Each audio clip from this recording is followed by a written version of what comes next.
Catus, Maximus here. I have various stamp sets. I actually just did a video about the Impress Art stamp sets that were Chinese made but offer different fonts. But I did, for an unbelievable price, $8, pick up this set of 1/4-inch Young machines made stamps. These are carbon steel, hardened carbon steel stamps, and actually Young Brothers is a pretty renowned company coming out of Muscatine, Iowa.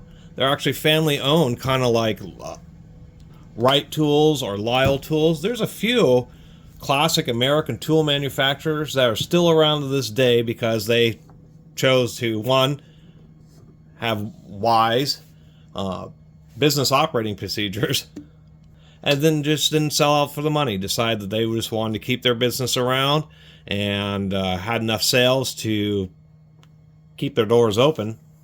And it's always kind of nice. Now, these stamp sets, like this set, happens to be the 1/4-inch set, alphabetic with a period, so 27 pieces, or, yep, 26 letters and one period. And on Granger, this 1/4-inch set's like $160. There's sets on Amazon, but they all seem to be like people price gouging for them. So a big set like this, of course, Young's, since they've been around for so long, make a variety of stamps. They make stamps, these would be standard 1/4-inch sans serif fonts.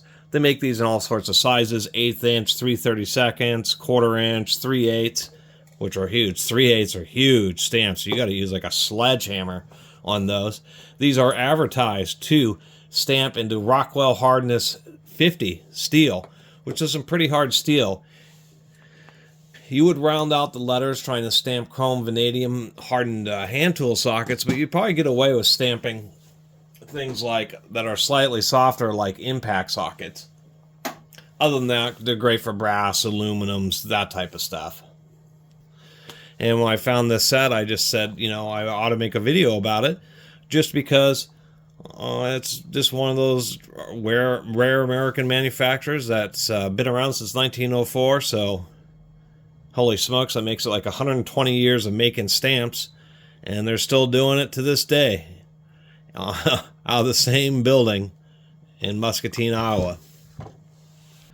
They advertise them as anti-mushroom, so since these are hardened steel, what they do is harden it, and then they'll end up heating up the back end here to soften it, anneal it some, so you don't get any chipping. And then it's just the fact that, come on camera, that they've rounded this, so when you hit them, it ends up kind of squishing this rounded area. If you use them a bunch, they'll still end up mushrooming on you. They're just less likely with the rounded heads. I believe they come in plastic cases, although a lot of photos on their website actually still showed them coming in these classic wood boxes. The only shameful thing is the only way you really know that you have a genuine American-made Young's is just a paper label attached to the wood box, and that label falls off. There's no other way to know.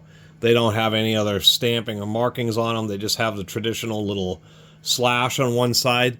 That slash faces towards you, so you make sure that you have the characters the right way up.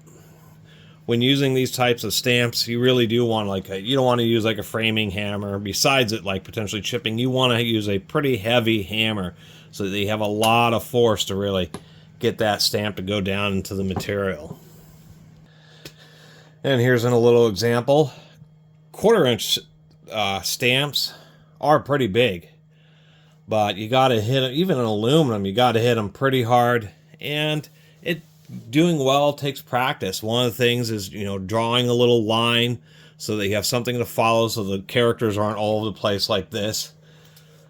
Another thing is when you're getting the stamp on there, getting a feel for when the stamp is absolutely level and then striking it level so that you get a nice even stamping.